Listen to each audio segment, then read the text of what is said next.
cepatnya tren tadi. Jadi kita nggak harus mengikuti tren tadi. Jadi kita harus JOMO, joy of missing out. Jadi biarlah tren itu tadi berlalu. Karena ya kita kalau mau ngikutin terus ya nggak habis-habis nantinya.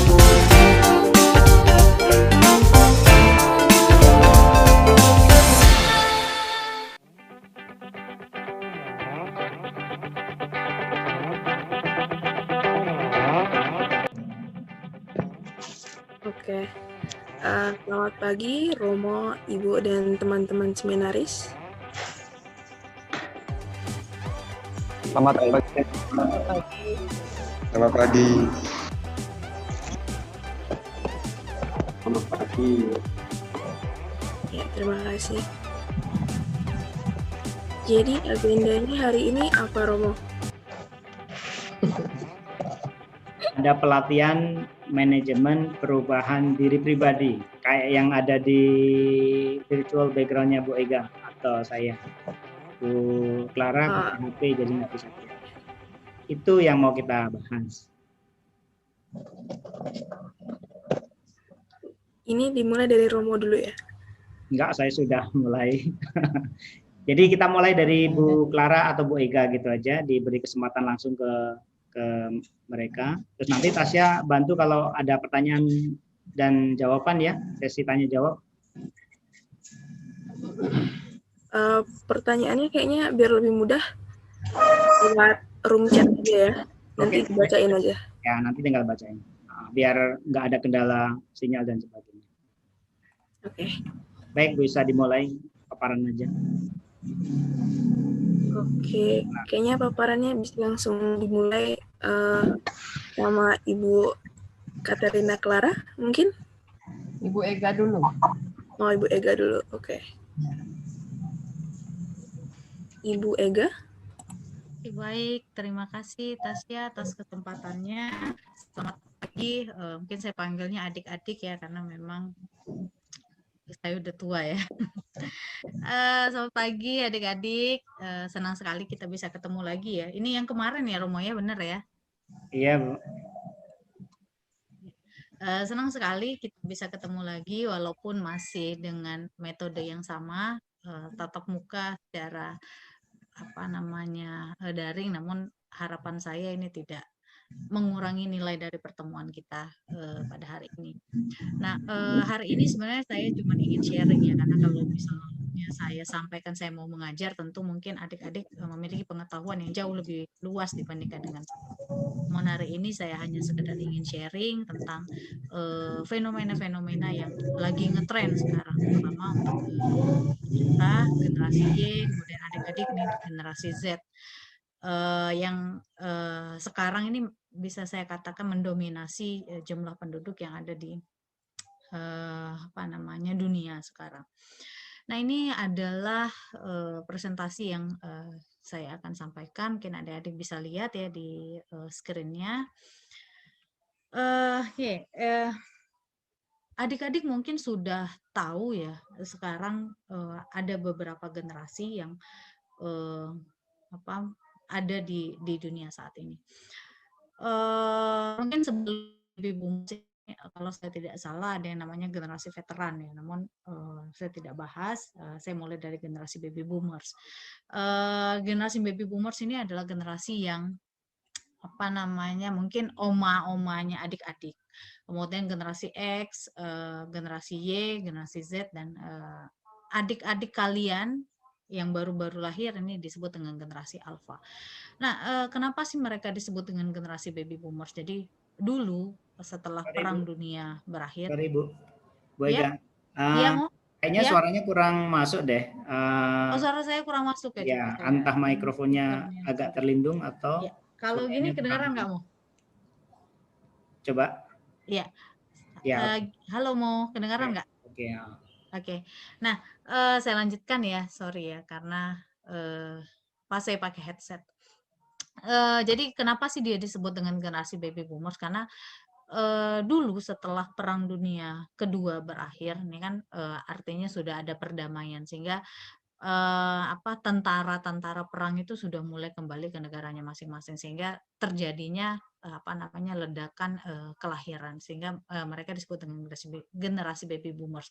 Nah, generasi baby boomers ini adalah generasi yang lahir setelah Perang Dunia Kedua. Mungkin adik-adik masih ingat Perang Dunia Kedua itu berakhir sekitar tahun 1945-an ya kalau saya tidak salah. Nah, oh iya, saya ini sharing ya. Jadi kalau misalnya salah, adik-adik bisa mengkoreksi karena adik-adik adalah generasi Z yang lebih melek teknologi dibandingkan dengan saya. Nah, kemudian saya lanjutkan. Setelah generasi baby boomers ini muncullah generasi X. Nah, generasi X ini adalah generasi yang lahir di tahun 1960-an sampai dengan 1980. Nah, ini adalah generasi X. Setelah generasi X ini muncullah generasi Y. Nah, generasi Y ini biasa dikenal dengan istilah generasi milenial. Kala dulu ya ketika zaman perpolitikan pertarungan antara Pak Jokowi dan Pak Prabowo, kadangkala politikus ini kadangkala salah. Mereka menyebut generasi milenial dan pemilih pemula itu adalah sama. Padahal pemilih pemula itu berarti dia usianya sekitar 18-17. Nah, usia 18-17 itu seharusnya masuk generasi Z. Jadi kalian harus tahu bedakan antara generasi Y, generasi milenial dengan pemilih pemula loh. Jadi kita harus tahu nih umurnya generasi Y itu umur berapa gitu. Jadi jangan sampai kalian tuh menyampaikan sesuatu yang kurang tepat. Nah, untuk generasi Y ini adalah generasi yang lahir di tahun 80 sampai dengan 90-an ya. Nah, kemudian muncullah ini generasi saya ya, biasa dikenal dengan istilah generasi milenial karena lahir di zaman milenial. Dan tumbuh di zaman milenial. Nah, kemudian ada generasi Z. Nah, generasi Z ini adalah generasi yang lahir dari tahun 90-an sampai dengan tahun 2000. 90 kalian tahun berapa ya? 99-an ya kalau saya tidak salah ya. 99 sampai dengan tahun 2010 lah ya. Kemudian muncullah generasi yang sekarang anak-anak yang masih SD, masih TK, yang baru-baru lahir sekarang ini disebut dengan generasi alfa. Mungkin nanti kalau saya keliru mungkin Bu Clara bisa menambahkan. Nah, mereka ini tadi punya karakteristik, punya kepribadian yang beda-beda. Kita lihat saja generasi Y dan generasi Z. Saya generasi Y, kalian generasi Z, ini kita punya karakteristik yang bisa dikatakan cukup berbeda, signifikan. Walaupun kita sama-sama melek teknologi, namun kalian bisa saya katakan lebih candu terhadap media sosial dibandingkan dengan generasi saya, generasi milenial. Nih karakteristiknya seperti itu. Oke, saya bahas lebih ke generasi Y dan generasi Z ya. Baik. Nah, ini ada karakteristik yang bisa saya sharingkan di sini. Kayak generasi Y. Generasi Y ini tadi yang lahir tahun berapa? Ada yang masih ingat tadi saya sampaikan tahun berapa ya? 80 sampai 90 sampai 90. 99 ya, 80 sampai dengan 99.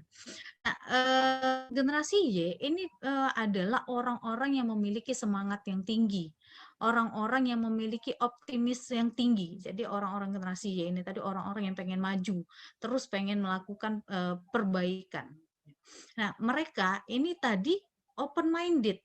Kenapa? Karena ya kalau kita mau berubah ya tentu kita harus open minded. Jadi kalau kita mau berubah tuh ya kita lihat, kita harus menerima kritik, saran. Jadi kalau disampaikan kritik dan saran harus jangan marah dong kita. Kenapa? Karena ya lewat kritik dan saran inilah kadangkala kita bisa melihat apa sih kekurangan saya supaya saya bisa lebih maju. Nah, kadangkala kita nih kalau nerima kritik, oh kau nih cakep pacaan pacak laku. Nah, itu yang kita sering merasakan. Namun generasi Y ini sudah open minded, sudah terbuka dengan hal-hal yang baru.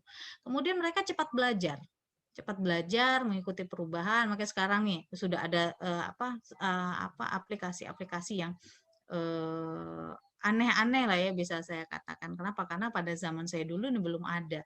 Bisa nyanyi, suaranya jadi bagus, kemudian bisa joget-joget, media sosialnya macam-macam. Kalian bisa apapun yang kalian mau cari ada di internet ya, kecuali kalau cari jahe ya kata Sule ya, kalau cari jahe ya di kebun kata kata Sule. Tapi ya artinya memang semuanya ini sudah apa ada di internet. Nah, memang kita harus melek teknologi sekarang karena ya kita kalau tidak mengikuti kemajuan teknologi tentu kita akan ketinggalan nantinya karena sekarang sudah masuk ke era disruption. Jadi memang semuanya sudah beralih ke teknologi. Nah, kemudian orang generasi Y ini lebih mudah bergaul dan suka bekerja di dalam tim. Jadi dia lebih suka berkelompok karena mereka lebih suka bersosialisasi. Nah, generasi Y ini adalah orang yang siap melompat ke kesempatan yang lebih baik. Nah, ini mungkin bahasa halusnya ya. Kalau bahasa kasarnya dia ini suka pindah kerja. Jadi kalau misalnya dia satu tempat kerja kemudian dia merasa ada kesempatan lebih baik, baik itu dari sisi penghasilannya, kemudian tantangannya, mereka lebih senang untuk pindah ya. Positifnya seperti itu, namun negatifnya loyalitasnya kurang artinya ya. Nah, ini adalah orang-orang generasi Y. Dia siap melompat ke kesempatan yang lebih baik. Namun kadangkala orang generasi Y ini dia kurang fokus. Kenapa? Karena dia melihat, oh apalagi yang bisa saya kerjakan, ada nggak sih yang lebih lebih menantang, sehingga dia kurang fokus dengan hal yang sekarang. Kemudian dia tertarik pada uang. Dia lebih tertarik pada uang. Namun parahnya generasi Z, ini yang generasi kalian, ini standar hidupnya tinggi, artinya dia lebih lagi tertarik pada uang. Jadi ini yang akan saya bahas nanti, ada yang namanya fenomena FOMO nanti. Nah, untuk yang generasi Z, ini mereka adalah orang-orang yang high tech. Nah, kayak kalian sekarang. Ini kemarin saya sempat uji coba sama Romo. Apa namanya? Zoom ini. Kemudian saya bingung nih gimana cara mengganti background yang kalian lihat nih di belakang saya sekarang. Yang ngajarin saya ini adalah anak saya. Anak saya tuh generasi alpha. Nah, artinya memang kalian ini lebih lebih apa namanya? Lebih high tech, lebih generasi Z, generasi alpha ini lebih lebih lebih high tech dibandingkan dengan generasi-generasi sebelumnya. Kemudian generasi Z ini ingin memiliki kebebasan yang tinggi. Jadi pengen bebas, pengen berkreasi, pengen apa namanya? Melakukan hal-hal yang tidak terikat. Kemudian generasi Z ini sedikit berbeda dengan generasi Y. Kalau generasi Y tadi lebih suka bekerja di dalam tim. Namun kalau generasi Z ini mereka lebih individual. Jadi lebih pengen bekerja secara mandiri. Nah, kemudian ini yang agak agak apa namanya? Agak gawat lah ya, sosial media geek. Jadi sudah mulai kecanduan dengan sosial media. Dikit-dikit sosial media, dikit-dikit sosial media. Ngapa-ngapain di sosial media. Mungkin kalau kalian punya Instagram ya, atau WA, ini saya lihat mahasiswa saya itu selalu mengupdate status di WA. Bahkan kalau bisa saya katakan apa intensitasnya tinggi sekali sampai dia udah bentuknya titik-titik tuh. Titik-titik artinya udah banyak sekali dia mengupdate status. Kenapa? Karena setiap kegiatan dia update terus, dia update terus. Padahal kan sebenarnya ya kalau kita katakan manfaatnya mungkin ada lah ya dia pengen teman-temannya tahu dia ngapain. Namun itu sebenarnya ada juga negatifnya karena kalau kita selalu mengupdate orang tuh tahu loh semua kegiatan kita. Bahkan itu bisa menimbulkan kejahatan nantinya. Mungkin kalian pernah nonton ada satu apa bukan iklan lah ya, ada satu video yang saya pernah tonton dan ternyata kita kalau selalu mengupdate sesuatu di sosial media itu orang bisa ngehack kartu kita, orang bisa ngehack identitas kita dan nanti akan menimbulkan kerugian kepada kita sendiri. Misalnya nih kita ngupdate, oh ini ulang tahun saya, dia tahu loh tanggal lahir kita. Kemudian kita foto di depan rumah kita, dia tahu loh alamat rumah kita. Kita check in di mana, misalnya nih saya lagi jalan-jalan ke sini loh, nah dia tahu.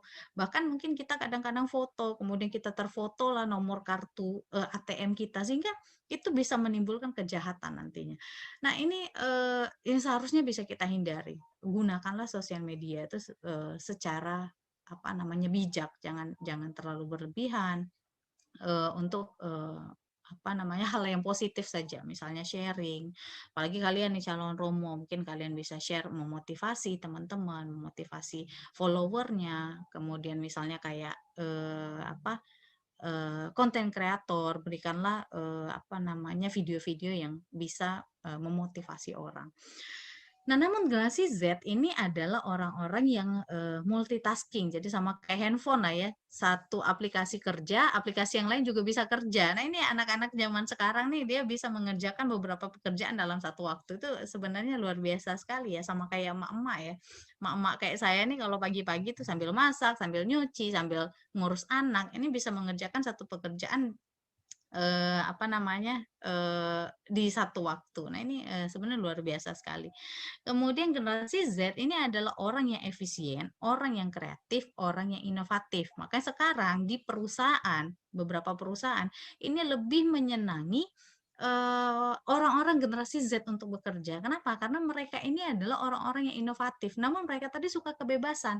Kalau kalian pernah nonton di Metro TV, di beberapa berita, di apa channel berita, mereka lebih menyenangi generasi Z, kemudian mereka memberikan apa namanya tempat kerja yang tidak monoton. Karena orang generasi Z ini tadi tidak menginginkan itu. Mungkin kalian pernah nonton di Google. Kalau di Google itu tempat kerjanya apa namanya asik lah ya bisa saya bilang. Karena kita bisa kerja di mana saja, nggak harus di depan di meja. Bisa kerja di ruang game, bisa kerja di taman. Nah itu beberapa perusahaan di Indonesia sudah mengadopsi itu. Nah, mereka akan lebih senang, akan lebih muncul idenya tidak di depan, tidak bekerja di depan laptop saja, tidak bekerja di depan meja saja, tapi di tempat-tempat yang kadangkala yang memang harus dibutuhkan oleh orang-orang ini tadi untuk bisa menimbulkan ide-ide baru. Makanya biasanya orang-orang generasi Z ini tadi lebih kreatif. Nah, kemudian orang-orang generasi Z ini memiliki standar hidup yang tinggi. Nah, tuh yang kalian nih sekarang nih yang pakai sepeda. Orang sekarang lagi ngetop pakai sepeda, semuanya beli sepeda. Orang-orang pakai handphone baru, semuanya mau pakai handphone baru. Standar kehidupannya tinggi. Kalau saya lihat nih mahasiswa saya, semua handphonenya itu lebih mahal dari saya. Jadi kenapa mereka memilih handphone yang mahal tadi? Padahal sebenarnya kalau kita lihat fungsinya ya sama saja. Kalau mau foto ya foto. Kalau mau foto cantik ya handphone saya juga bisa supaya fotonya jadi cantik. Nggak harus handphone yang mahal, tapi lebih kepada prestisius. Handphone kau mahalnya, banyak nih duit kau. Ya Danu ya. Mungkin teman-teman Danu punya handphone mahal-mahal semua. Dan kalau beli sepeda nggak ada yang mau merek biasa, maunya merek-merek yang terkenal. Padahal sebenarnya manfaatnya sama ya. Untuk kita jalan, untuk kita sehat, kalau memang kita gunakan untuk itu tadi. Namun kenyataannya ya karena kita generasi Z yang tadi memiliki standar hidup yang tinggi, dia nggak mau tuh barang-barang yang murahan. Nah, kemudian apa sih kontribusi kita di dalam pergenerasian ini tadi? Nah, untuk kalian ini calon pemimpin nantinya. Nah, kalian kan calon pemimpin ya, Romo tuh pemimpin kan, pemimpin umatnya, bagaimana membawa umat untuk apa namanya bisa menjadi lebih baik. Apa yang harus kita lakukan? Nah, tentu kita harus bisa berkomunikasi dengan baik antar lintas generasi. Karena tadi saya sampaikan ternyata dari generasi baby boomers, generasi X, Y, Z sampai alpha tentu memiliki karakteristik yang berbeda. Jadi bagaimana cara kita berkomunikasi dengan baik dari generasi baby boomer sampai dengan generasi alpha tadi. Jadi kita nggak boleh menyamakan cara kita berkomunikasi dengan baby boomers dengan generasi Z. Karena jok-jok untuk kalian, nih kalau kalian misalnya meme-meme kalian, jok-jok kalian itu nggak bisa loh dipakai di baby boomers. Kenapa? Karena generasi baby boomers ini akan menganggap serius jok-jok kalian. Jadi kita harus benar-benar bisa memilih kata-kata yang bisa kita gunakan untuk generasi baby boomers, generasi X, generasi Y, Z, dan alpha. Nah, kemudian memahami karakteristik tiap generasi. Makanya saya sampaikan di sini, generasi Y dan generasi Z itu karakteristiknya seperti ini loh, supaya kalian bisa memahami karakteristiknya. Nah, sebagai seorang pemimpin nantinya, tentu kalian juga harus menguasai teknologi informasi. Gunanya untuk apa? Untuk meningkatkan kinerja. Jadi kalau kayak Romo EN tuh dia melek teknologi sekali. Romo bisa buatkan background ini, saya nggak bisa loh. kemudian harus bisa menggunakan, memanfaatkan teknologi, untuk, penyampaian informasi dan lain-lain. Karena memang sekarang ya saya sampaikan tadi, sekarang ini sudah, kita masuk ke revolusi industri 4.0, bahkan sudah masuk ke revolusi industri 5.0, sudah ke era society sekarang. Jadi memang kita tidak bisa terlepas dari yang namanya teknologi sekarang. Baik, saya lanjutkan. Kalau mau nanya boleh motong ya, nggak apa-apa. Nah, tadi saya sudah sedikit menyinggung tentang kehidupan atau tren sekarang atau fenomena sekarang. Ternyata ada fenomena yang namanya FOMO. Apa sih FOMO? Fear of missing out. Jadi kita nih takut kalau kita tidak update. Jadi takut ketinggalan. Aduh, apa sih tren terbaru? Wow, aduh gawat, kok saya bisa nggak tahu ya tren terbarunya seperti ini. Nah, ini yang terjadi sekarang. Siapa sih yang boleh saya katakan ini penderita ya, karena ini adalah FOMO ini sebenarnya adalah penyakit mental. Karena kalau secara umum ini FOMO ini bisa saya katakan bisa mengganggu kesehatan mental. Karena menyebabkan kita nih tadi terus-menerus merasa takut. Jadi kita ketakutan, kenapa sih saya tidak mengetahui tren-tren terbaru atau informasi yang terus berkembang. Nah, sebenarnya banyak sekali dampak yang timbul dari FOMO ini tadi. Dan mayoritas ini berdampak negatif, terutama untuk kesehatan mental. Tanda-tanda kalian mulai terkena FOMO ini adalah salah satunya bisa dilihat dari keseringan kalian menggunakan smartphone, menggunakan komputer dalam jangka waktu yang lama. Bahkan ada yang bangun tidur, pegang handphone, mau tidur, lihat handphone, dan kalian akan merasa cemas kalau handphonenya hilang. Kalau handphonenya nggak tahu tempatnya, itu adalah salah satu ciri orang-orang yang terkena FOMO. Nah, apa sih dampaknya?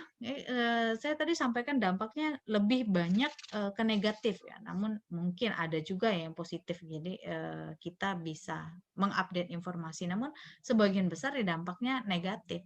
Yang pertama, dia bisa mempengaruhi kesehatan mental. Kenapa? Karena kita nih tadi terus ketakutan, terus cemas dan takut karena kita tadi tidak mengetahui kondisi terbaru. Nah, kalau kita terus cemas, terus takut, ini tentu akan mengganggu konsentrasi. Nah, di antara kalian mungkin ada yang sering insomnia. Kenapa sih insomnia? Insomnia itu bisa jadi karena perasaan cemas dan takut tadi. Salah satunya adalah karena kalian terlalu sering mengakses smartphone, mengakses media sosial. Kalian buka media sosial, media sosial itu kan sebenarnya kita stalking orang, kita ngeliatin orang kan. Jadi kalau saya lihat, misalnya saya lihat nih Bu Clara, oh Bu Clara nih punya mobil baru ya, oh Bu Clara nih sekarang seperti ini. Sehingga bahkan kita kadangkala sering mengakses informasi-informasi yang bisa saya katakan hoax. Jadi kita buka nih berita, kita baca berita artis, baca berita politik dan seterusnya. Yang kadang-kala kita belum tahu kebenarannya.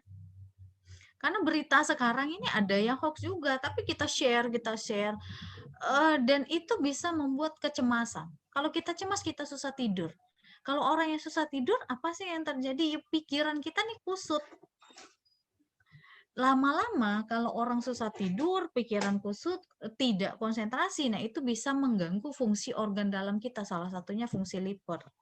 Kalau kalian tahu liver itu punya fungsi banyak sekali, ratusan fungsi. Kalau livernya rusak, maka ya organ kita nih akan rusak. Nah, artinya yang namanya FOMO ini tadi dari mulai mempengaruhi kesehatan mental sampai dengan kesehatan fisik. Dampaknya cukup luar biasa, bisa saya katakan sangat buruk sekali. Nah, kemudian dampaknya apa lagi? Bisa membawa dampak buruk pada hubungan sosial. Nah, hubungan sosial di sini baik hubungan sosial secara online maupun secara offline. Kalau kalian buka media sosial, banyak nggak kalian menemukan orang-orang yang menghujat, oh artis ini mukanya kok kayak kayak binatang ya, terus dihujatlah dia, oh bajunya terlalu seksi, nah dihujat. Dia udah bajunya sudah sopan, artis kok bajunya terlalu longgar, masa sih seperti itu? Artinya semua yang dilakukan orang tuh selalu salah. Sehingga apa yang kita lakukan? Kita menghujat dia tadi. Menghujat dengan kata-kata kasar, memberikan komentar yang tidak patut. Ini sering sekali terjadi. Bahkan sekarang bisa saya katakan media sosial ini isinya seperti itu semua. Bahkan kalau kita lihat di TV ya, banyak sekali artis-artis itu yang melaporkan netizen ya bahasanya. Netizen ini ke kantor polisi. Kenapa? Karena mereka nggak tahan dihujat. Nah, sehingga kebiasaan kita di online tadi kita bawa di offline. Ketika kita ketemu teman kita, kok kau kayak gini sih sekarang? Kok kau gendutan ya? Kok kau kurusan ya? Kok kau jerawatan ya? Tanpa kita sadari perkataan kita yang sebenarnya itu mungkin kita anggap biasa, ternyata memiliki dampak yang luar biasa. Misalnya ketika kata Bu Clara bilang, "Gak, kau kok agak gemukan ya?" Apa yang saya lakukan? Saya mau diet. Dengan diet ini tadi, karena saya pengen cepat kurus, akhirnya yang saya lakukan adalah saya melakukan diet ekstrim. Pernah menyadari tidak kita dengan kata-kata kita mengatakan, oh kok gendutan, dia melakukan diet ekstrim, kemudian dia sampai meninggal. Dampaknya luar biasa loh. Artinya memang FOMO ini tadi membawa dampak buruk pada hubungan sosial, baik secara online maupun secara offline. Nah, kemudian dampak yang terakhir adalah perilaku konsumtif tadi, generasi Z. Nah, generasi Z ini tadi standar hidupnya tinggi. Karena FOMO tadi kita selalu mengupdate, oh ternyata model terbarunya seperti ini ya, tas terbaru, apalagi yang perempuan ya, biasanya perempuan nih.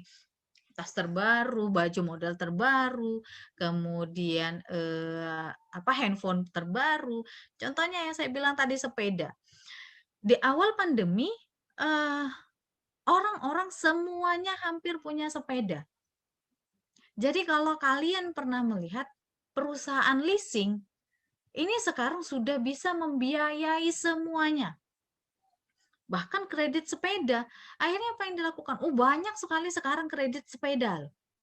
Dan parahnya ini nggak mau sepeda yang murah. Maunya sepedanya yang mahal. Bahkan ada orang yang rumahnya masih ngontrak tapi dia punya sepeda Brompton loh.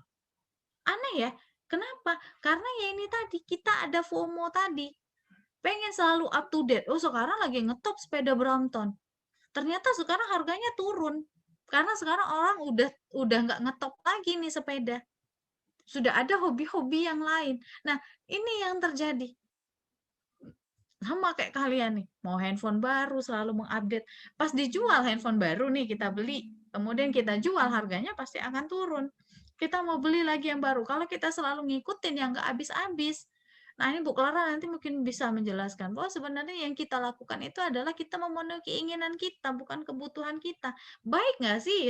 Ya bisa dikatakan nggak baik, karena sebenarnya yang kita butuhkan handphone itu tadi untuk apa? Untuk telepon, untuk chatting, untuk internet.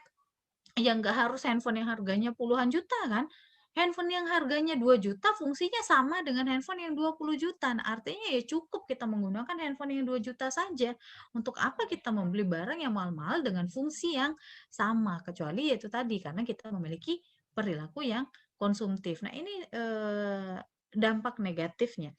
Nah, kalau kita semakin mengikuti, semakin up to date dengan tren-tren tadi, kita semakin konsumtif, apa yang terjadi? Kita banyak utang. Kalau kita banyak utang, finansial kita terganggu. Lama-lama kamu dikejar debt collector loh nanti. Ya, nah ini dampak negatif dari FOMO tadi. Nah, untuk mengatasi FOMO tadi, apa sih yang harus kita lakukan? Yang kita harus lakukan adalah JOMO. JOMO ini adalah kebalikan dari FOMO. Kalau FOMO tadi fear of takut, fear of missing out. Nah, kalau JOMO, joy of missing out. Jadi, dia gembira saja, biarlah. Tren itu biarlah berlalu. Karena tren itu lama-lama muter loh. Kalau kalian lihat nih sekarang, pakai celana perempuan ini celana cutbray yang bawahnya lebar. Kalian tahu tren ini sudah berulang 2 kali. Jadi zaman bapak saya dulu masih muda, bapak saya ini dia generasi X, masih muda, celana cutbray itu sudah model. di zaman saya SMA, celana cut bray ini sudah model. Sekarang di zaman kalian SMA, celana cut bray model lagi. Kalian bayangkan berarti model tren ini akan berulang begitu terus. Saya pernah pakai celana bapak saya masih muda waktu saya SMA. Karena ya modelnya sama. Jadi trennya berulang nanti. Ya, kalau kita mau ngikutin terus kita ikutin terus nggak habis-habis kita nanti.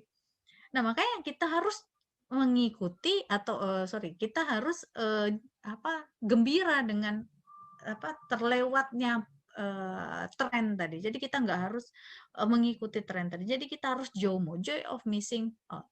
Jadi biarlah tren itu tadi berlalu karena ya kita kalau mau ngikutin terus ya nggak habis-habis nantinya. Jadi kita gunakanlah barang, kita gunakanlah informasi ya sesuai dengan kebutuhan. Karena kalau kita ngikutin terus ya itu tadi akan banyak sekali dampak-dampak negatif yang seperti saya sudah sampaikan tadi.